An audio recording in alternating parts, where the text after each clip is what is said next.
Hello everyone, and welcome to the Q-Man channel. Please remember to subscribe to the channel and give this video a like. Today, we are going to discuss the movie Sisu Road to Revenge, aka Sisu 2, 2025. The biting wind whips across the desolate Finnish landscape, a stark canvas against which Tommy Korpi, a man carved from granite and silence, continues his grim odyssey.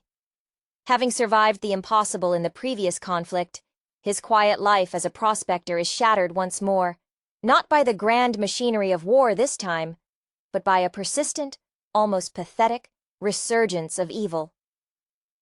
This time, the antagonists aren't the disciplined, brutal forces of the Waffen-SS. They are a ragtag, ruthless crew of Soviet criminals, survivors perhaps of some gulag breakout, or simply the dregs swept up in the chaos of the receding front lines. Tommy, whose stoic endurance echoes the long tradition of Finnish resilience, especially figures embodying the Sisu, that almost mythical, unyielding grit, is not looking for trouble. He just wants the gold he's painstakingly unearthed, the fruits of his solitary, back-breaking labor.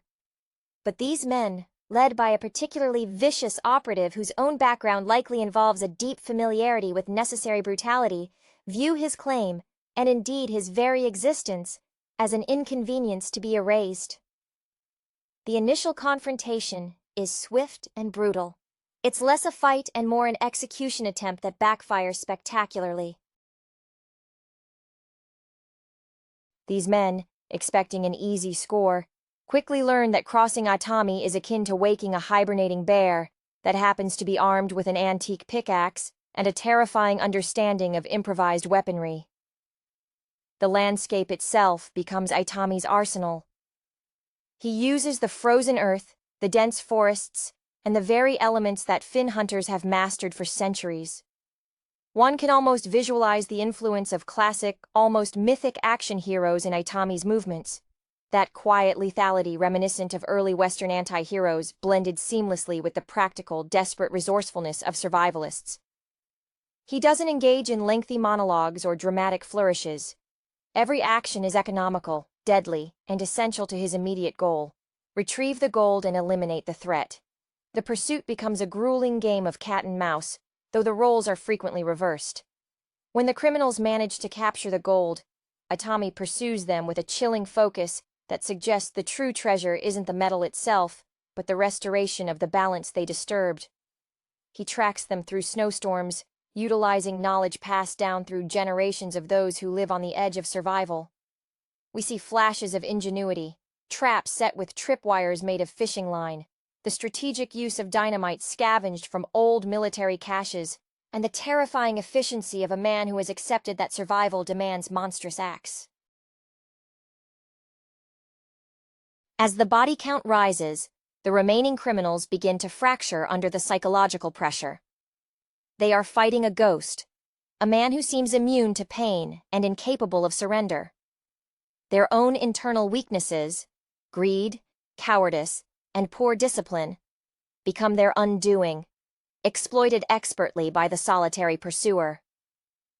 The film culminates in a final, messy confrontation, perhaps near a frozen lake or an abandoned logging camp, where Tommy ensures that the memory of his gold, and the grave insult of their arrogance, will be permanently etched into the unforgiving silence of the North.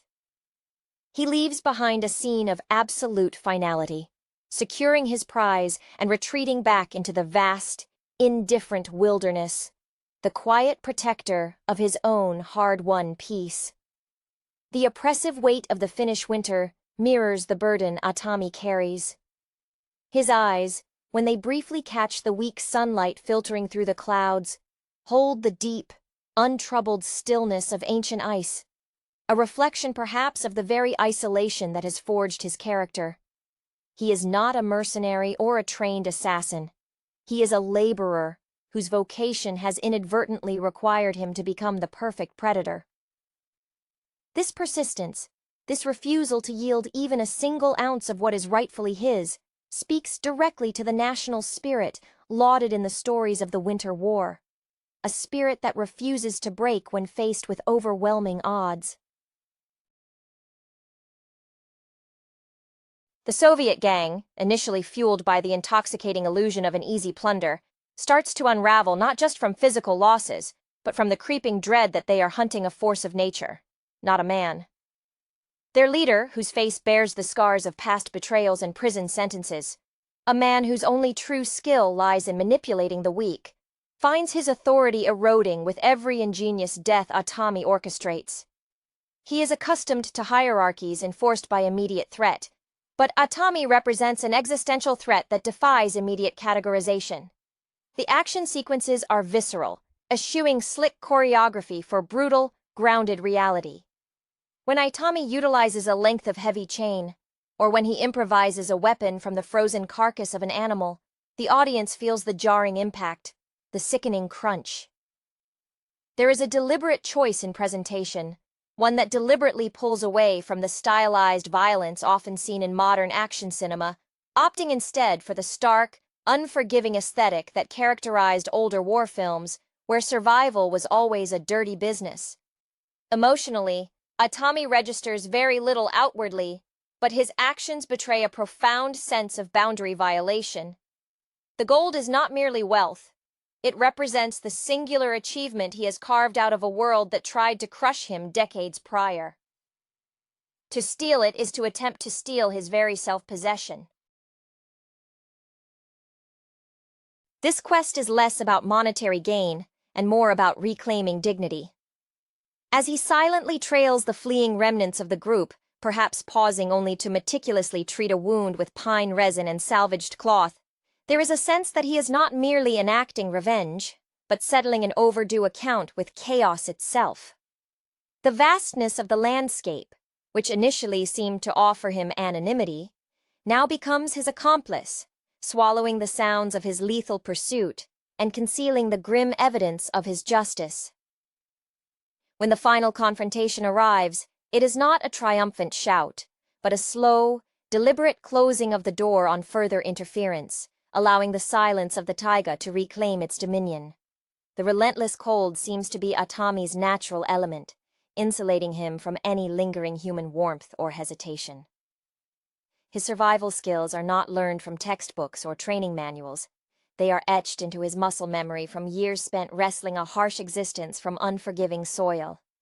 One can imagine that his physical resilience is matched only by his psychological distance from the world, a necessary defense mechanism honed during years when civilization offered him nothing but conflict and loss. This quiet demeanor allows him to observe details others miss: the slight tremor in a fleeing man's hand, the subtle sheen of ice on a particular patch of rock that suggests a weakness in footing. The remaining criminals, now hunted like desperate game, begin to exhibit behaviors indicative of complete psychological collapse. Their initial swagger, rooted in the misplaced confidence of bullies operating far from authority, has evaporated. They start turning on each other, their desperation manifesting in panicked arguments and accusations, a fatal distraction Atami capitalizes on with chilling patience. Their leader, realizing he is outmatched by a man who operates outside the conventional rules of engagement, might resort to truly barbaric acts, perhaps attempting to use innocent bystanders or local villagers as shields, an act that only serves to solidify Ayatami's grim determination.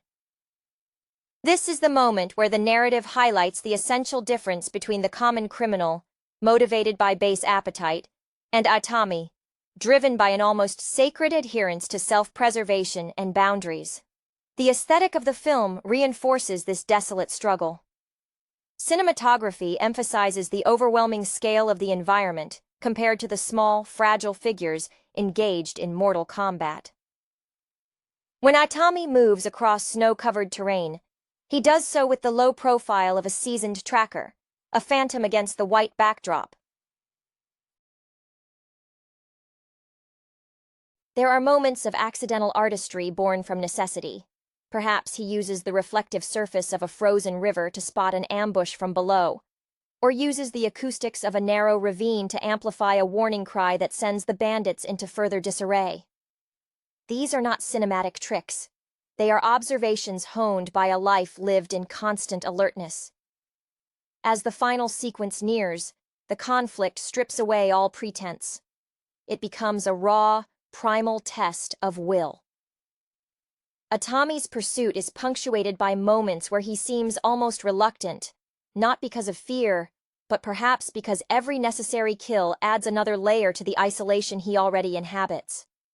Yet, the restoration of his gold, the physical symbol of his survival, demands this terrible accounting. The ending, when it comes, is unlikely to involve any grand celebration or shared moment of relief.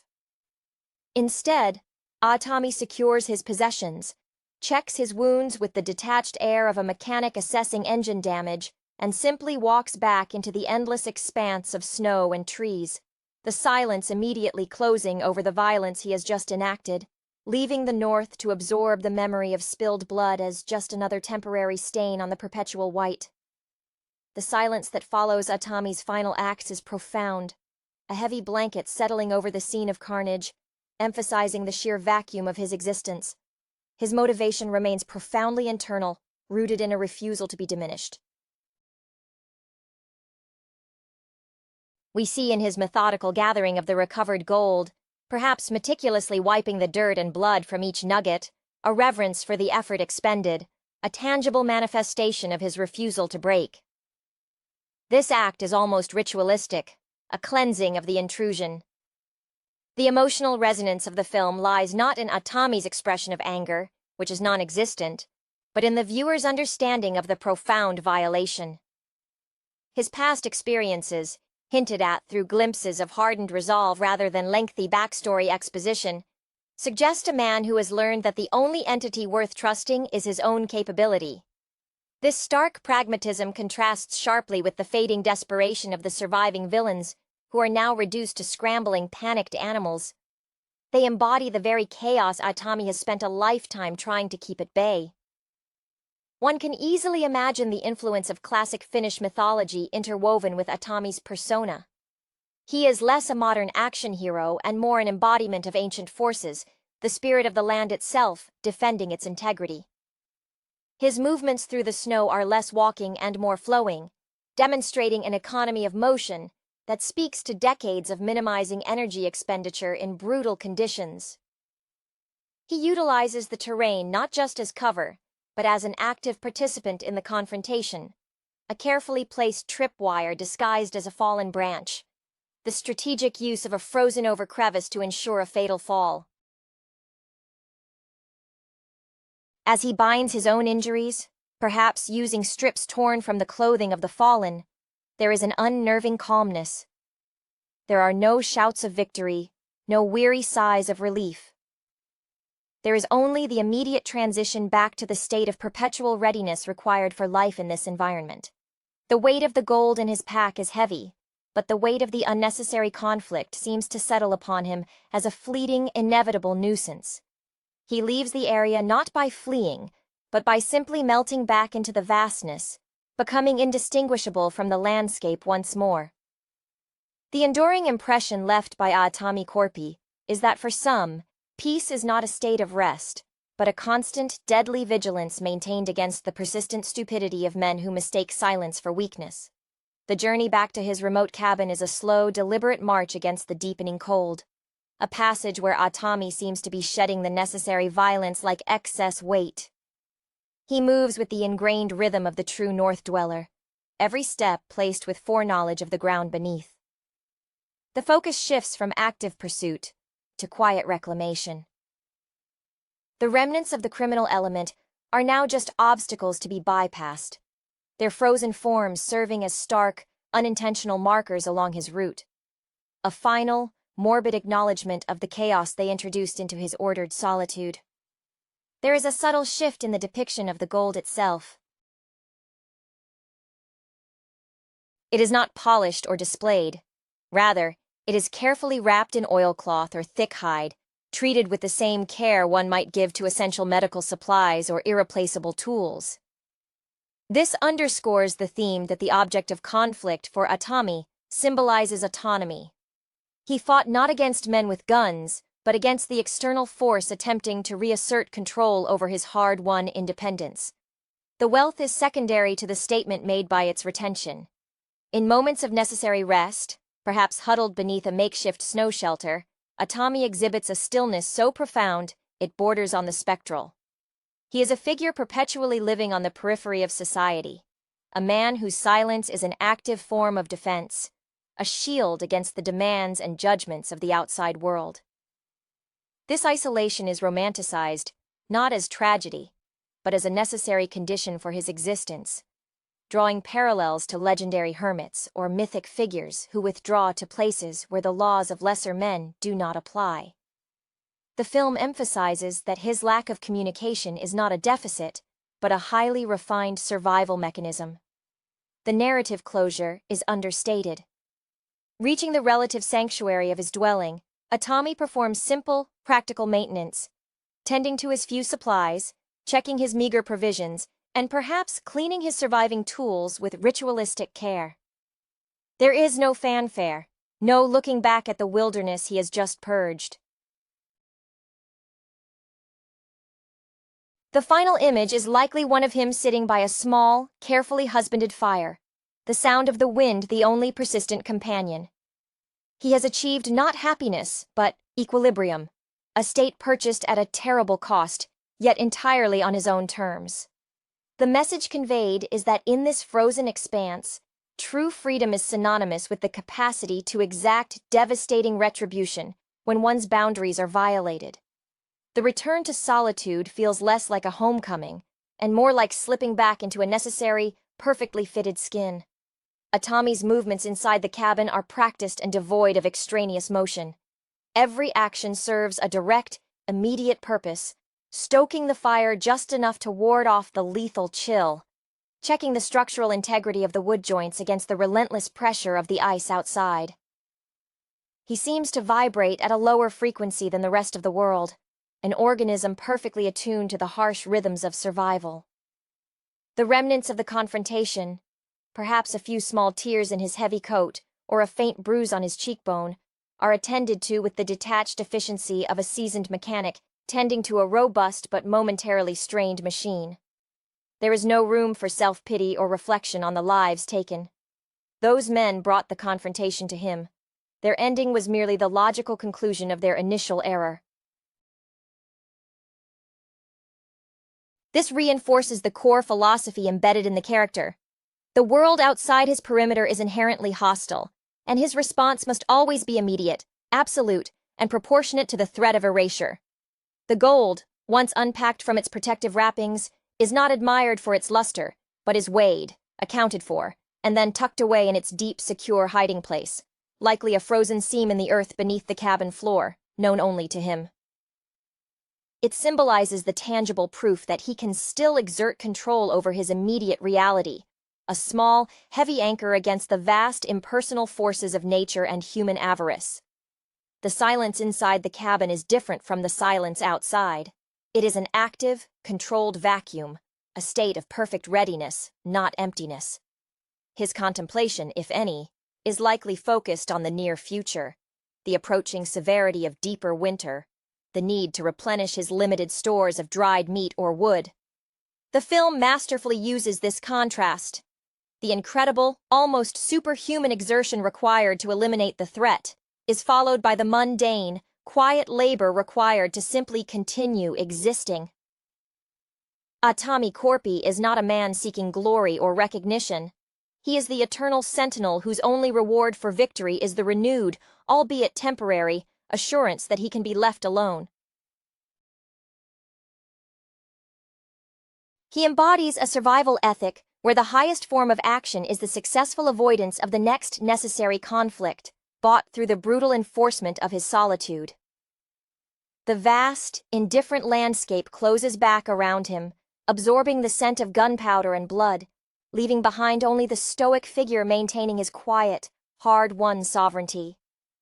The transition back to the daily grind is immediate, emphasizing that for Atami, the reprieve granted by eliminating the threat is infinitesimal. He moves through the necessary routines, chopping a precise measure of firewood, inspecting his meager traps set near the perimeter, with a methodical slowness that belies the internal tension that must perpetually simmer beneath the surface.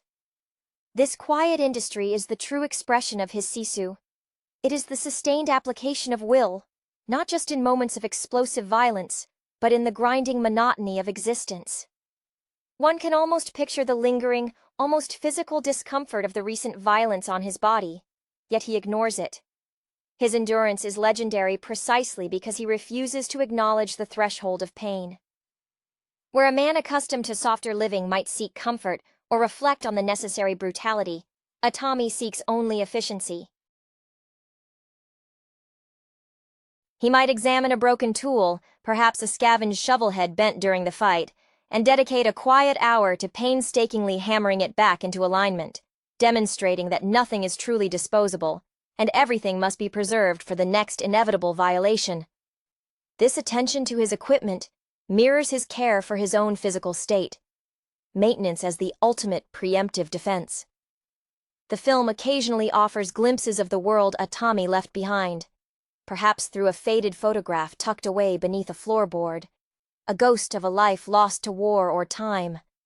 But these moments are fleeting and serve only to underscore why he chose this extreme isolation. He is not running from something so much as he is diligently preserving what little he has left, which is his absolute, uncompromised self. The cold, which remains the primary antagonist throughout the narrative, is a constant, honest adversary, unlike the unpredictable greed of men. When Itami finally settles to eat, the meal is simple, likely dried fish or salted meat, consumed without savoring, purely as fuel. His gaze, often directed towards the single small window, holds no expectation for visitors, only a watchful assessment of the shifting snowdrifts. The narrative ultimately suggests that Aatami's ultimate victory is not the accumulation of gold or the defeat of villains, but the successful continuation of his silence.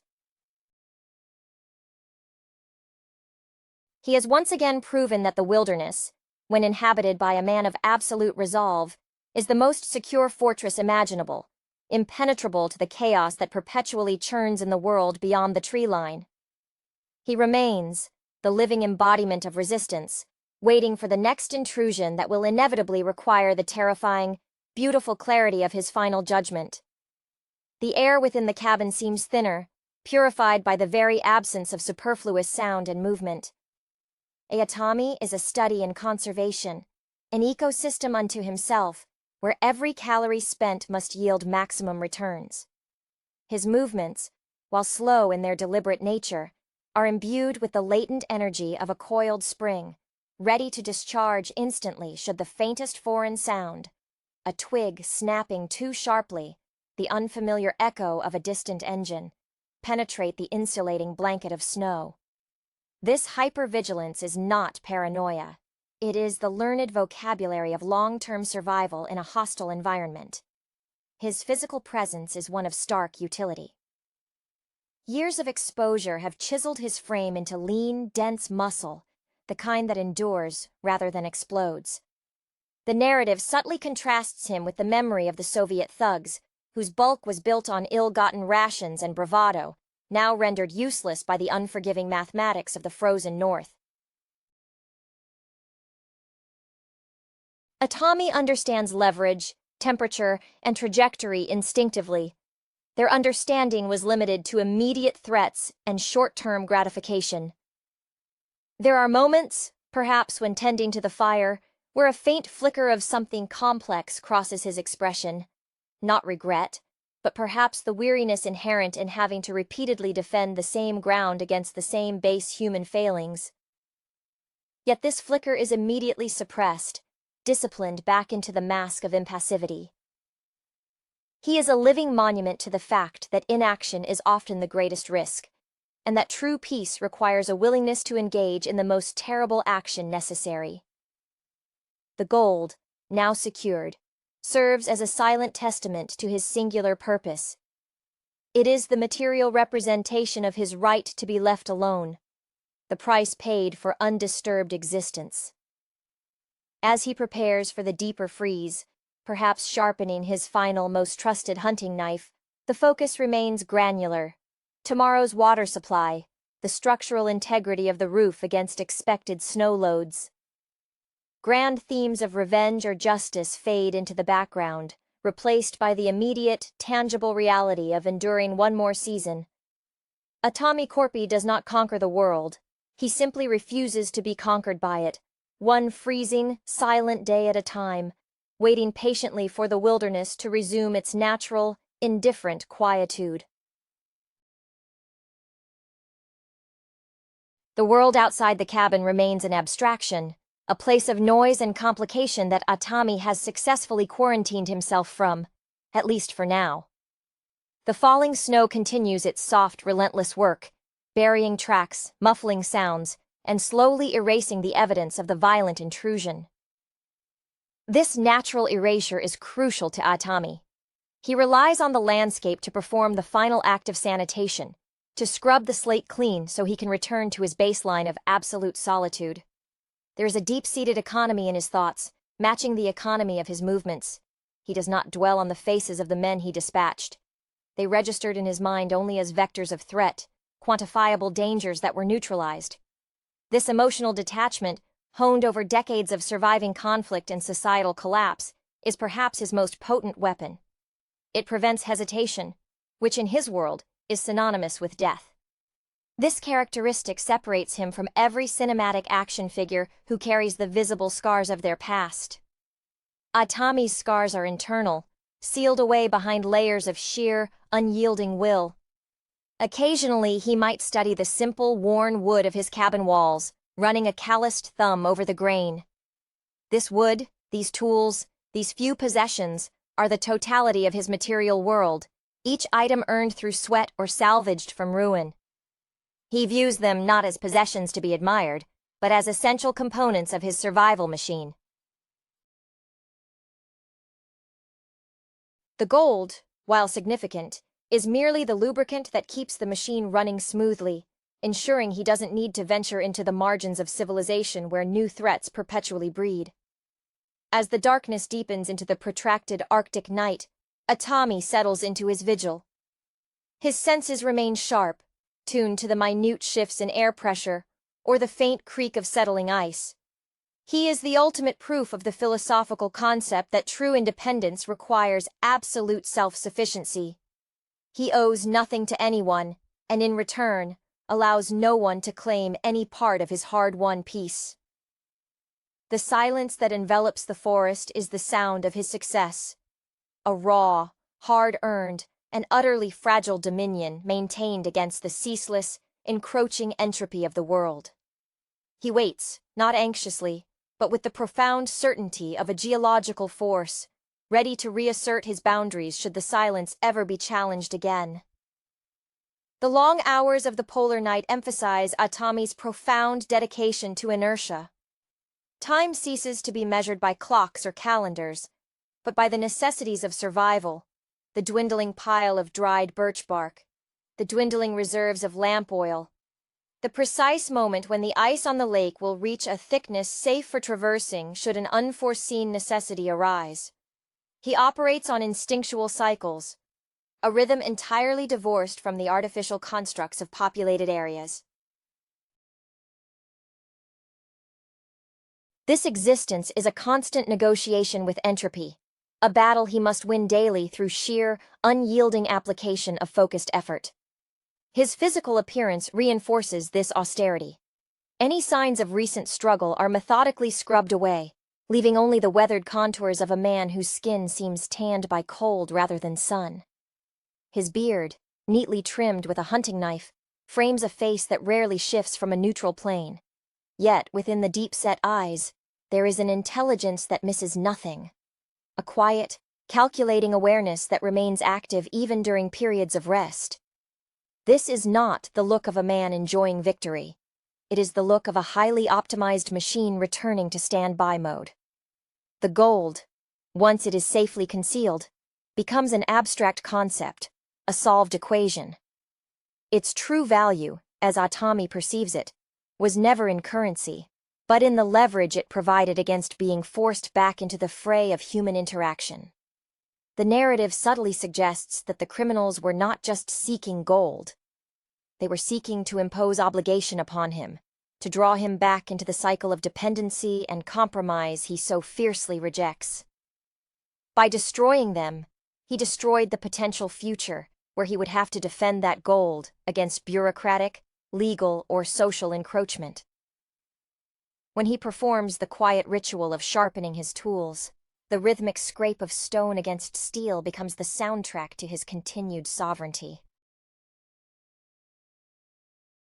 Each pass of the blade prepares him not for seeking conflict, but for ending it swiftly should it find him. There is a deep, almost spiritual connection between Atami and the harsh materials he works with: the iron, the wood, the cold stone. They are honest partners in his perpetual defiance. The film leaves us with the understanding that Atami Corpi is not a character seeking redemption or reconciliation. He is the ultimate survivor whose definition of victory is simply waking up the next morning in a world that he has personally guaranteed will leave him undisturbed. His peace is bought with the knowledge that he is capable of unleashing unimaginable violence, a capability he prays never needs to be tested again, but is eternally prepared to deploy. The silence outside the cabin now carries a different quality, heavier perhaps, imbued with the memory of the recent desperate struggle. Atami moves through his limited space with an almost preternatural quietude, a man who understands that sound itself can be a liability. The cold outside is no longer just an environmental factor. It is the watchful ally that keeps unwanted visitors away, a constant, physical manifestation of the boundary he strives to maintain. His internal clock seems set to the deep, slow turning of the seasons, indifferent to the fleeting concerns of the outside world. His physical discipline borders on asceticism. Any unnecessary movement is pruned away. He exists purely in the realm of necessity. One can imagine that his diet is Spartan, maximizing nutrient intake while minimizing the time and effort spent foraging or preparing meals. This rigorous self-control is the external projection of his internal state, a mind focused with laser-like intensity on the single objective: uninterrupted existence. He is the antithesis of the impulsive criminal. Where they were driven by chaotic desire, Atami is governed by absolute, calculated self-preservation. The landscape, which momentarily swallowed the violence, now begins its reclamation process. Snow drifts against the cabin walls, softening the edges, knitting the structure back into the wilderness fabric. Atami watches this process, understanding that nature is the only entity whose intentions are reliably aligned with his own desire for isolation. The memory of the skirmish, though swiftly compartmentalized, serves as a vivid tactile reinforcement of his life's principle. Vigilance is not a choice. It is existence itself. There is a strange, almost monastic quality to his solitude. He is not lonely. Loneliness implies a desire for company that has been thwarted. Atami has simply achieved a state where company is deemed an unacceptable risk to the integrity of his hard-won world. His gaze, when fixed on the distant, snow-shrouded horizon, holds no longing for connection, only a steady, unwavering assessment of the territory. He has paid the price for his autonomy in blood, his own and others, and the currency is non-negotiable. The film concludes not with a sense of relief, but with the profound, heavy stillness of absolute preparedness, the understanding that Atami Corpi will remain precisely where he is, a granite sentinel awaiting the next inevitable fracture in the world's fragile facade of order. The very atmosphere around the cabin seems to thin and harden, conforming to Atami's state of being. The only disruption to the profound quiet is the steady, almost hypnotic sound of his own breathing, a sound so measured it seems borrowed from the earth itself. He is now operating in the deep winter's core, a time when the sun barely crests the horizon, plunging the taiga into an extended twilight that perfectly complements his shadowed existence. This period is not downtime. It is the season of deep, internal fortification. His interaction with the meager resources he possesses reveals a deep respect born of scarcity. A single piece of salvaged leather might be painstakingly treated with rendered animal fat, transforming it from a brittle scrap into a pliant patch for a boot sole. This meticulous repair work is a form of meditation, reinforcing the value of every retained object. He handles the remnants of the fight, perhaps a spent shell casing or a broken piece of the bandits' equipment, with detached curiosity before discarding or repurposing them, ensuring no trace of the recent disruption remains that could betray his location or capabilities. Emotionally, Atami exists in a state beyond sorrow or joy. He functions on the plane of pure necessity. If there is any lingering human resonance, it is a deep, abiding weariness not from exertion, but from the sheer, exhausting commitment required to maintain such a perfect shield against chaos. He is not a happy man, nor an unhappy one. He is simply resolved. This resolution is his defining characteristic, a mental alloy stronger than the steel of his best tools. As the true depths of the cold set in, Atami might spend hours simply sitting motionless by the dying embers of the fire, conserving energy. In these moments of near stasis, he is most powerful, his mind likely tracking the subtle shifts in wildlife movement that herald changes in weather or hunting patterns. He has become symbiotic with the environment, a creature perfectly adapted to an extreme niche. The gold remains hidden, a necessary evil contained, its presence a reminder that the outside world is forever attempting to impose its values, wealth, power, conflict, onto his domain. Atami Corpi remains the silent, enduring guardian of his own uncompromising reality, a human cipher against the overwhelming, indifferent expanse of the Finnish wild. The cabin itself begins to feel less like a dwelling and more like a geological feature, a stubborn outcrop resisting the erosion of time and intrusion. Atami's presence within it is so minimal, so perfectly calibrated, that he seems to be generating his own microclimate of unwavering stillness. The very air inside, filtered by the tight seams and decades of wood smoke, seems to possess a metallic tang, the scent of absolute self-reliance.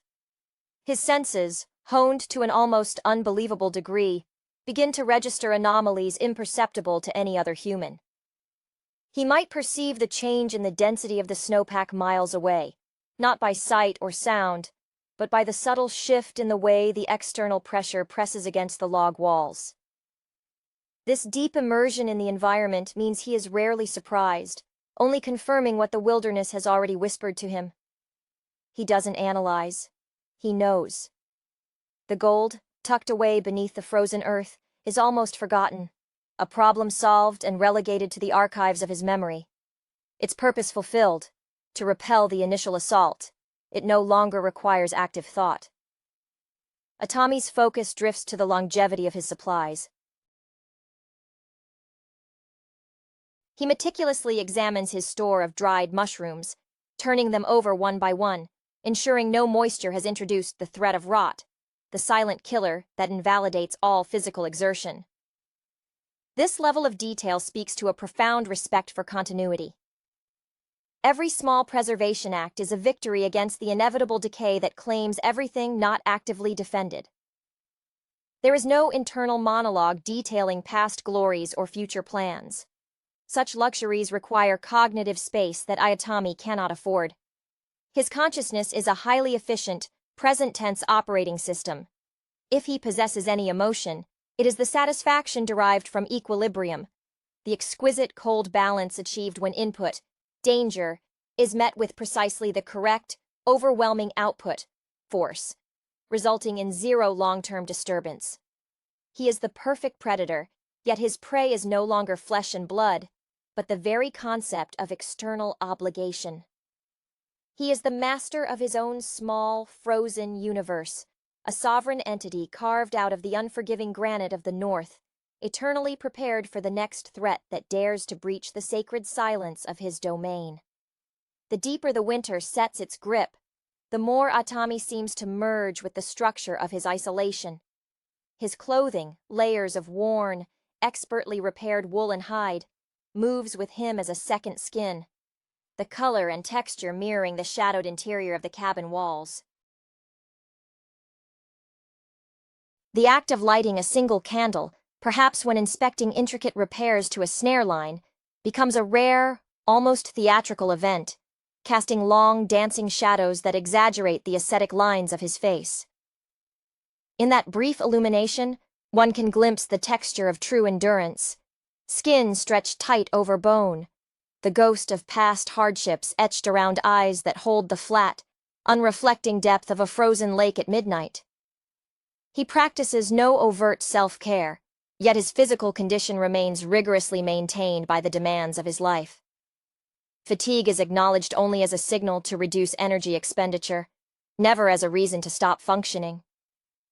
He moves now with an almost liquid grace when inside, adapting his posture to the low rafters and cramped spaces, a silent acknowledgement of the physical constraints he has chosen. This intimacy with his surroundings fosters a profound, almost spiritual awareness of the boundary between his space and the wild. He never steps outside without a definitive purpose. The threshold is a line he crosses with the gravity of entering a battlefield.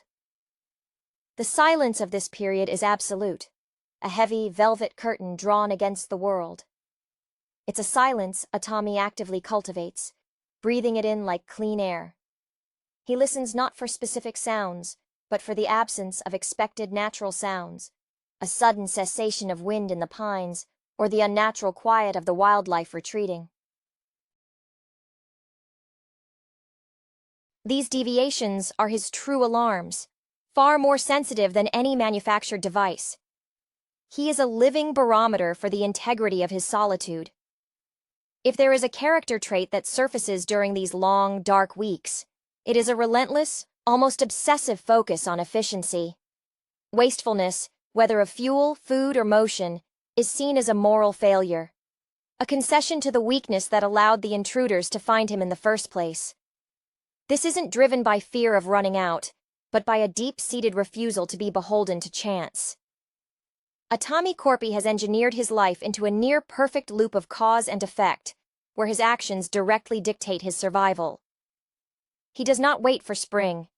He simply continues to exist with the same unyielding, fundamental force that keeps the stars in their courses. A solitary, cold monument to the unyielding power of a man determined to be perfectly, terrifyingly alone. The deep freeze brings with it a profound simplification of existence, reducing life to its elemental requirements: heat, sustenance, and the integrity of the perimeter. Atami begins to engage in long-term, patient tasks that require immense temporal investment, further cementing his detachment from the frantic pace of the outside world.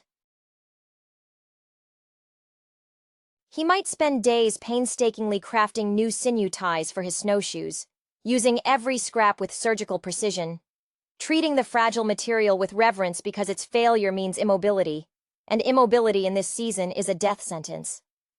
His contemplation, if it can be called that, is not of the past, but of the environment's own vast, indifferent timescale. He views the millennia-old glacial marks on the exposed rock faces near his territory with the same sober understanding he applies to the lifespan of a drying fish. Everything is subject to the slow, crushing pressure of nature. This perspective grants him a strange immunity to urgency.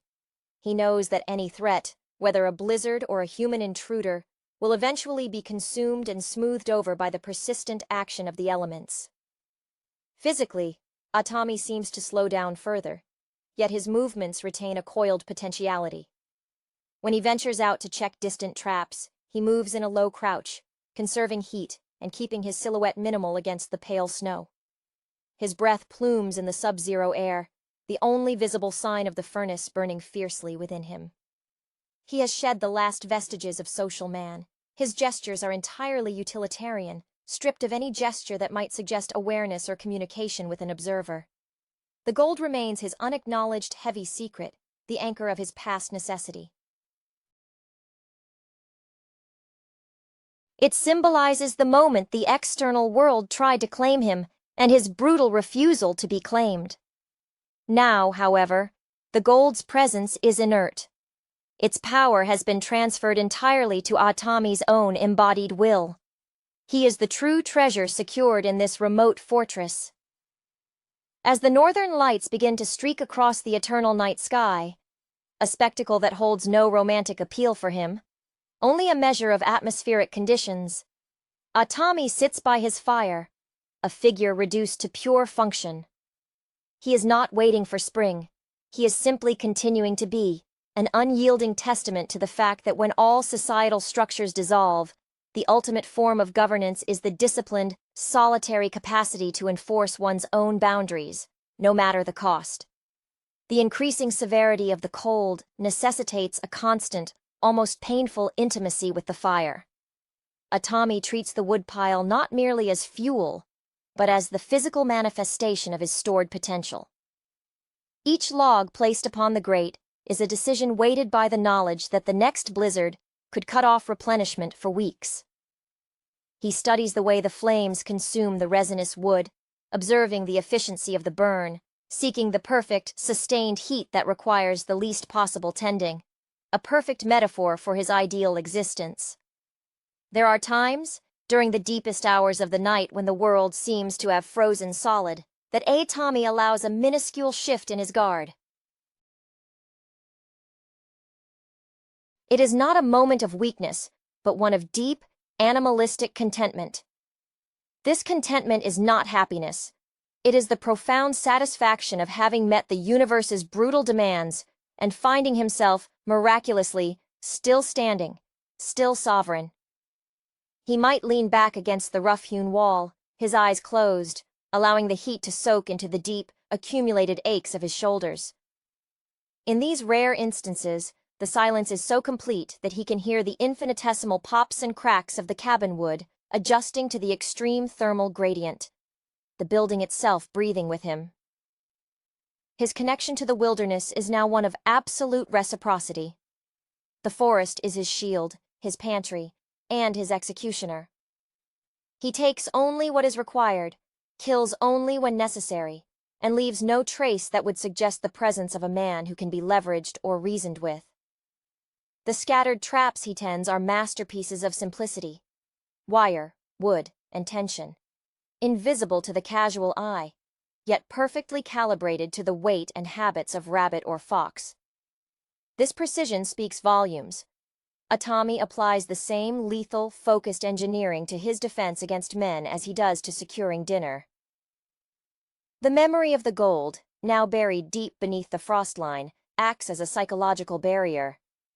It represents the final, necessary confrontation he had to endure to achieve this purity of state. By overcoming the avarice it inspired in others, he proved to himself that his autonomy was worth more than any worldly measure of wealth. He has stripped his life down to bedrock, a minimalist philosophy enforced not by choice, but by necessity. He is no longer running from society. He has simply achieved escape velocity, existing in a silent orbit around the flawed world, maintained by the sheer, terrifying momentum of his own unyielding will. He is the sentinel who guards not the treasure, but the unassailable truth of his own solitude. The proposed continuation of the Sisu narrative, tentatively titled Sisu Road to Revenge, or perhaps a more direct Sisu 2 in early discussions, presents a fascinating, albeit speculative opportunity to examine the thematic and structural demands placed upon a sequel to a film as singularly focused and brutal as Jalmari Helander's original Sisu. The core strength of the first film lay in its almost mythological simplicity. A lone, nearly immortal prospector against the relentless, numerically superior might of the collapsing Nazi regime in the final days of World War II. To craft a compelling second act, the sequel must navigate the delicate balance between honoring that established iconography, the silent, unstoppable force, and introducing enough narrative novelty to justify its existence beyond mere exploitation. If the film centers on a road to revenge, the inherent danger is that the narrative shifts from existential survival against an abstract evil to a more conventional, character-driven vendetta. The original Sisu operated on instinct and a primal need to protect his gold. His actions were reactionary to immediate threat. A revenge plot implies premeditation, a past trauma that requires balancing the scales. This necessitates either an expansion of Sisu's backstory, perhaps showing the direct event that forged him into this unstoppable entity, or introducing a new antagonist whose connection to Sisu is deeply personal, transcending the accidental confrontation with the SS detachment. One compelling direction would be to place Sisu in a post-war environment, where the concept of Sisu itself becomes a burden. The relentless grit required to survive the war has left him ill-equipped for peacetime. Imagine a scenario where the remnants of those he fought, or perhaps the profiteers who profited from the war's chaos, attempt to steal what little he has managed to accumulate, forcing the same survival mechanism back into action. This preserves the aesthetic, the worn leather, the grim landscape, but shifts the context from historical conflict to socio-economic predation. If the film leans into this, the action sequences must evolve. The Nazis provided a clear, easily identifiable enemy archetype. A post-war syndicate or corrupt official requires a more nuanced, perhaps more psychologically taxing form of conflict, though one suspects the Highlander spirit favors the visceral over the subtle.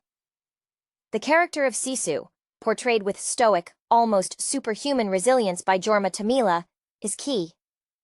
Tommila's genius in the first installment was communicating volumes through minute physical adjustments, a twitch of the eye, the measured placement of a boot. Any sequel must ensure that this silence is not broken unnecessarily. If the film demands more dialogue to establish the revenge motivation, it risks diluting the mythos. Sisu is more effective as a force of nature than a conversationalist. The inspiration drawn from classic, almost silent action heroes, perhaps a touch of the grim determination of a spaghetti western protagonist distilled into a Finnish legend, must remain intact. The visual language established in the first film, the stark, snow-covered emptiness contrasting with bursts of hyper-realistic, almost cartoonishly excessive violence, needs careful recalibration. If the revenge plot forces Sisu into urban environments or areas populated by non-combatants, the film risks losing its unique visual grammar. The barren Finnish Lapland was as much a character as Sisu himself. It was the crucible that forged his capability. A road to revenge might suggest traversing greater distances, potentially exposing Sisu to different environments. If the road leads him south, perhaps into occupied Europe, or even back to a scarred Finland attempting reconstruction, the sequel must demonstrate how his unique skills translate to these new terrains, without feeling like a simple genre hop. Ultimately, the success of Sisu Road to Revenge hinges on the antagonist. If the enemy is a direct ideological descendant of the SS unit, the film becomes a retread, albeit with higher stakes. If the enemy represents a different, equally insidious form of inhumanity, greed, corruption, or the lingering sickness of totalitarian ideology manifesting in civilian life, then the sequel can achieve a thematic resonance beyond mere spectacle. It must justify why this specific, near-invincible man cannot simply retire to his cabin with his gold, confirming that Sisu is not just a response to war, but an unkillable principle of resistance against all forms of encroaching darkness. The emotional core, if one can assign such a fragile concept to a man seemingly forged from granite and spite, must be handled with extreme delicacy. The original Sisu operated under the clear, bright mandate of survival. There was no moral ambiguity in his killing spree, only the brutal mathematics of self-preservation against an invading horror. A revenge narrative, however, forces introspection, even if that introspection is communicated solely through the weariness etched deeper into Tommila's already formidable visage. We need to feel the weight of past trauma manifesting not as immediate rage, but as an almost geological slowness in his movements, suggesting that every step toward vengeance costs him a piece of the hard-won peace he sought. If the impetus for this revenge stems from a loss inflicted after the war, say, the murder of a relative or the destruction of a community he tried to rejoin, the film needs to subtly illustrate Sisu's attempts at normalcy failing. Imagine scenes where he interacts with Finnish civilians struggling to rebuild, only to realize that the instinct to protect, honed over decades of solitary struggle, makes him an outsider even among his own people. This failure to integrate provides the emotional justification for his return to violence. The world needs to be purged of the things that make true peace impossible, and only he has the tools for that cleansing. Consider the physical toll. The original Sisu seemed almost magically healed by the environment itself. The snow washing the blood, the cold numbing the pain. If Sisu Road to Revenge tracks a longer, more protracted chase, perhaps across geographical boundaries or through warmer climates, his invulnerability must be tested in ways that display genuine vulnerability, even if transient. Perhaps the new antagonists utilize tactics that specifically target Sisu's known weaknesses, not based on intelligence reports, but through sheer, desperate observation of his patterns. Maybe they use fire in a novel way, or exploit a hidden old wound that the years have never truly sealed. A tiny seam in the armor that allows for moments of genuine, painful recoil, reminding the audience that this man, while legendary, remains mortal in the most fundamental sense. The cinematography, which brilliantly utilized the vast, indifferent canvas of the Arctic, must now translate this feeling of isolation into a more populated, perhaps corrupt, landscape. If the revenge takes him to a muddy, industrialized corner of post-war Europe, the new landscape villain becomes pollution and human decay, rather than ice and rock. The visceral satisfaction derived from seeing an SS helmet smashed by a pickaxe needs an equivalent payoff against, perhaps, a bureaucrat signing deportation orders or a black market operator hoarding vital resources. The brutality must feel earned by the depravity of the new target, ensuring the audience remains allied with Sisu's brutal justice, rather than becoming repulsed by gratuitous slaughter divorced from necessity. The narrative must constantly reaffirm that Sisu is not the aggressor.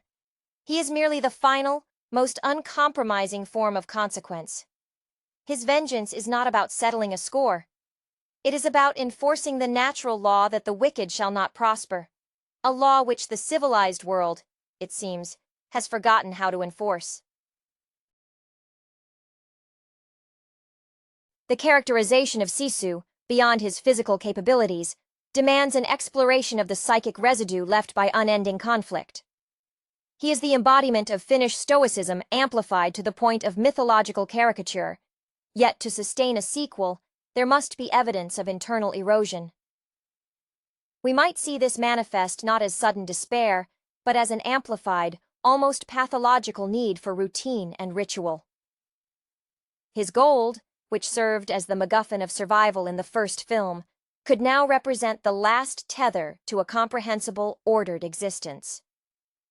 If the road to revenge disrupts these routines, the meticulous cleaning of his tools, the precise rationing of food, the audience registers this disruption as an immediate threat to his internal stability, perhaps even more so than a direct physical attack.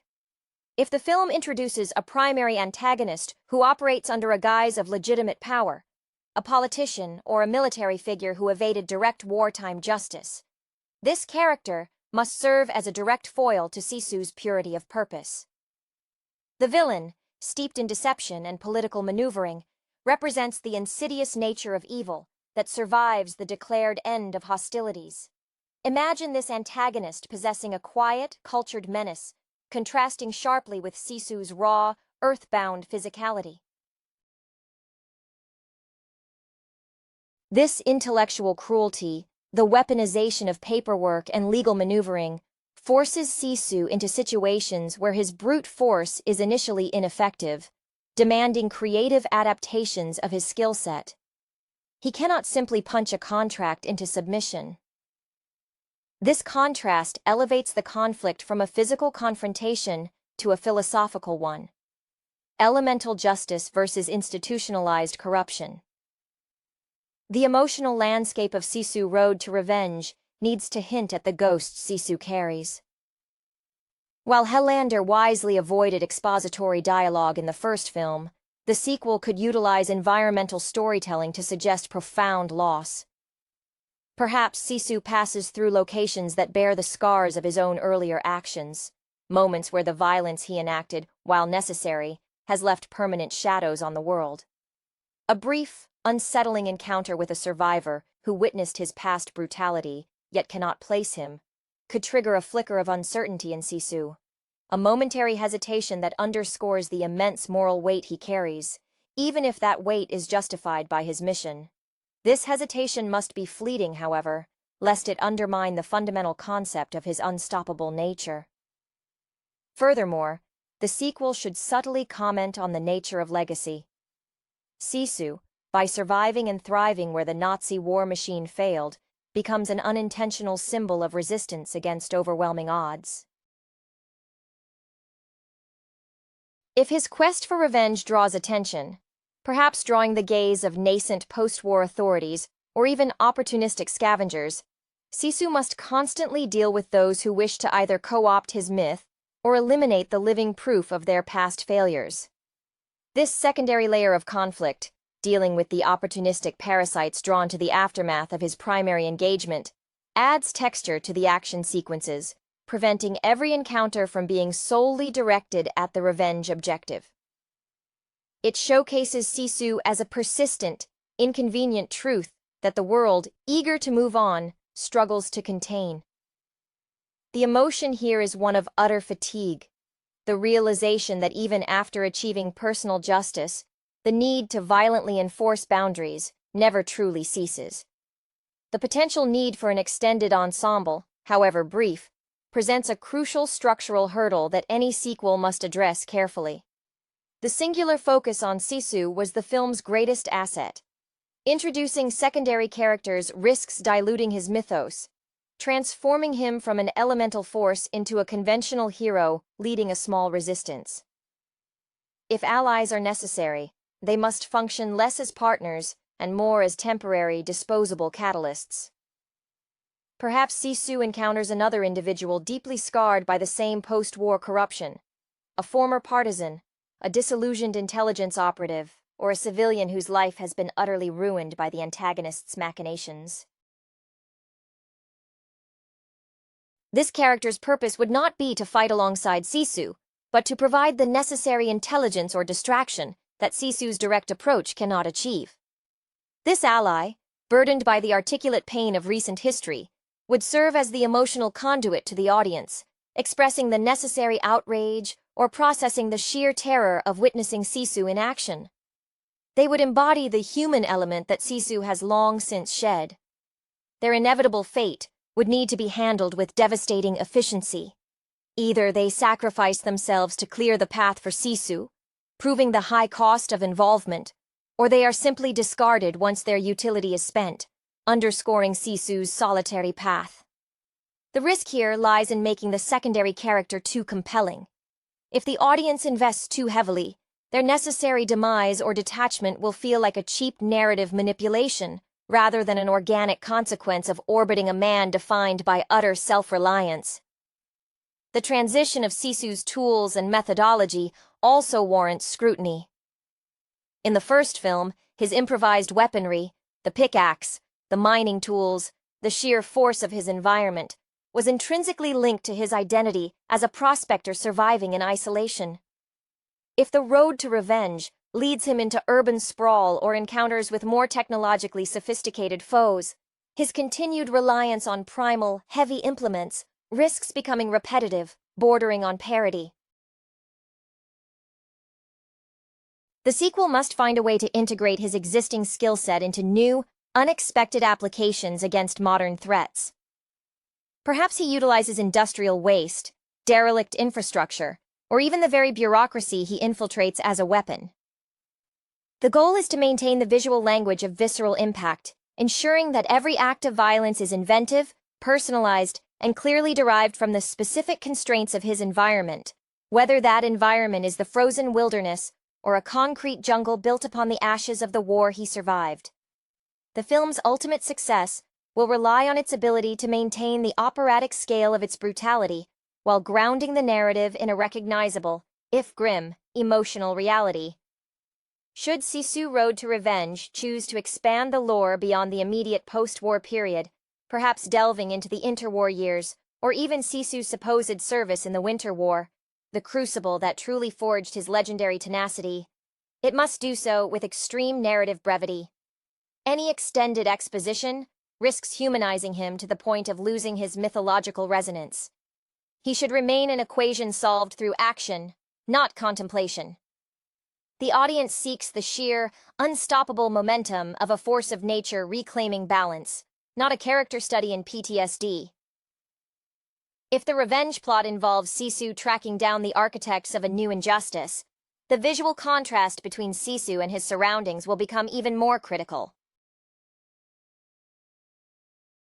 Imagine him navigating the opulent but morally bankrupt drawing rooms of a victorious profiteer, his heavy, mud-caked boots leaving trails on imported Persian rugs. His silence in such environments becomes an act of profound social commentary. He is the embodiment of the unacknowledged sacrifices and the raw, inconvenient truth that the new elite wishes to pave over with commerce and complacency. The sweat on the brow of a corrupt official facing Sisu is not just fear. It is the sweat of denial finally breaking under the pressure of elemental accountability. The emotional texture of Sisu's rare displays of feeling must be amplified. If he is driven by a loss, that loss should manifest not as loud weeping, which would be antithetical to his established persona, but as a deadening of his already minimal expressions. A scene where he finds evidence of a profound betrayal might be best served by him pausing, not to scream or rage, but simply to methodically sharpen a tool, his movements becoming even slower, heavier, as if gravity itself has increased its hold on him. This internal shift signals to the audience that the boundaries of what he will tolerate have been irrevocably crossed, and the ensuing violence will be less about survival and more about punitive closure. This internal hardening suggests that the Sisu he exhibits is not a constant state, but a state deliberately and agonizingly chosen, reinforcing the idea that true peace was an illusion he chased but can never attain in a flawed world. The sonic landscape accompanying Sisu's journey must also reflect this narrative tightening. The original film utilized the harsh crack of rifle fire, the crunch of snow, and the ambient dread of the empty wilderness to punctuate the action. In a setting potentially involving more human density or organized opposition, the sound design needs to pivot from natural isolation to man-made claustrophobia. If Sisu infiltrates a fortified building or an industrial complex tied to his antagonist, the sounds should become distorted, echoing off concrete and steel, making every movement feel heavier and more dangerous, not just to him, but to the structure itself. The near-silent approach must give way to moments where the sheer volume of Sisu's necessary destruction, the bending of steel, the shattering of thick glass, becomes the antagonist's undoing, overwhelming their ability to communicate or coordinate. The thematic thread of environmental adaptation, so crucial in the first installment, must be re-examined under the lens of revenge. If the antagonist is sophisticated, perhaps they utilize technology or countermeasures Sisu has never encountered. Early electrical traps, chemical deterrents, or even specialized restraints. Sisu's evolution in Sisu Road to Revenge hinges on his ability to quickly deconstruct these novel threats, using only his primitive, hardened knowledge. He must look at a complex locking mechanism not as a lock, but as a piece of metal that can be warped or broken, demonstrating that the ingenuity born of necessity during the war remains his most adaptable weapon. His interaction with these modern obstacles should be characterized by a near-contemptuous dismantling, showing that human attempts to create sophisticated defenses are ultimately futile against pure, unyielding will. Finally, the internal cost of vengeance needs a subtle visual metaphor that transcends mere physical injury. Given that Sisu is already near invulnerable, the sequel might benefit from introducing a recurring visual motif representing the psychological price. Perhaps, after particularly brutal confrontations, Sisu catches his reflection, not bruised or bleeding, but momentarily seeing not himself, but the ghostly, uniformed specter of the enemy he just dispatched, overlaid onto his own image. This suggests that in pursuing revenge, he is not merely killing his enemies. He is forcing their darkness to inhabit him, risking the very purity of the resistance he embodies. This flicker of internal horror, seen only in a cracked window pane or a stagnant pool of water, would be the most profound admission of emotion the character could offer, confirming that the road to revenge is also a road toward consuming the self. The prospect of Sisu confronting a more sophisticated post-war villain naturally leads to an exploration of how this legendary figure engages with systems of control that rely on documentation and bureaucracy, rather than overt military might. If the antagonist is a former high-ranking official who has successfully laundered his reputation and now operates behind the veneer of civic duty, Sisu becomes a living, breathing audit of that corruption. His presence must be an anathema to organized society. We envision scenes where Sisu is briefly detained or questioned by local, inexperienced law enforcement who mistake him for a vagrant or a common criminal, utterly failing to grasp the elemental danger he represents. His escape from such captivity must be swift, silent, and illustrative of the fact that paper boundaries and legal frameworks hold no meaning for a man operating on the law of ultimate consequence. Emotionally, this clash forces Sisu into uncomfortable proximity with the very societal structures he seeks to bypass. While the Nazis were an external threat that could be met with external force, this new enemy thrives within the fragile peace. Sisu's frustration might manifest in the way he handles documents, tearing a meticulously crafted false identity paper not with fury, but with a slow, deliberate shredding motion that conveys absolute surgical dismissal of the lie. This reveals a developing, albeit deeply repressed understanding of the mechanisms of modern evil. It hides behind manufactured legitimacy. The physical transformation required for this extended pursuit must also be considered. The original Sisu was perpetually clothed in the rugged, camouflage-like texture of the wilderness. To infiltrate the layers of post-war society, perhaps hiding in plain sight in a reclaimed city or a burgeoning industrial hub, Sisu might be forced to adopt temporary disguises. These attempts at blending in, however slight, would be profoundly unsettling. Imagine Tommila's frame draped in ill-fitting civilian clothes, the gold necklace perhaps hidden beneath a cheap scarf, the sheer effort required to maintain this facade draining more energy than a direct fight. These moments of camouflage would highlight his alienation. He cannot truly belong, and the effort to feign belonging only underscores his outsider status, strengthening his resolve to return to uncomplicated violence once the opportunity arises. Furthermore, the sequel could utilize the theme of memory and erasure as a weapon. If the antagonist is dedicated to burying wartime atrocities under new construction or official histories, Sisu becomes the physical embodiment of unresolved history. His pursuit might involve deliberately destroying symbols of the new regime's legitimacy, toppling a statue erected in honor of a war profiteer, or sabotaging a factory built on confiscated land. These acts are not merely vandalism. They are acts of historical remembrance, forcing the world to confront the foundations upon which its fragile recovery is built. Sisu, the silent sentinel of the past, ensures that the road to revenge loops back, not just to personal settling of accounts, but to a necessary, painful reckoning with collective historical amnesia. The utilization of the antagonist's wealth and resources as a direct countermeasure to Sisu's directness offers fertile ground for inventive action choreography. If the villain commands significant capital and influence, their defense strategy would logically pivot away from frontal assaults, which proved fatal in the first film, towards strategic attrition and psychological warfare leveraging modern infrastructure. We might witness Sisu fighting not just henchmen, but automated defenses, booby-trapped safe houses designed by engineers rather than simple soldiers, or even controlled environmental hazards like industrial gases or targeted electrical surges designed to incapacitate rather than simply wound. This forces Sisu to employ his environmental mastery in an urban or industrial setting, turning pipelines into makeshift conduits for explosive material or utilizing heavy machinery not as a bludgeon, but as a complex, timed weapon system. The emotional inflection point where Sisu's focus shifts from revenge to pure, protective instinct would be a compelling dramatic turn. If the road to revenge forces him into contact with a young individual, perhaps a child orphaned by the antagonist's schemes, or a young woman trying to escape the very corruption Sisu is fighting, this interaction must be handled with the utmost restraint.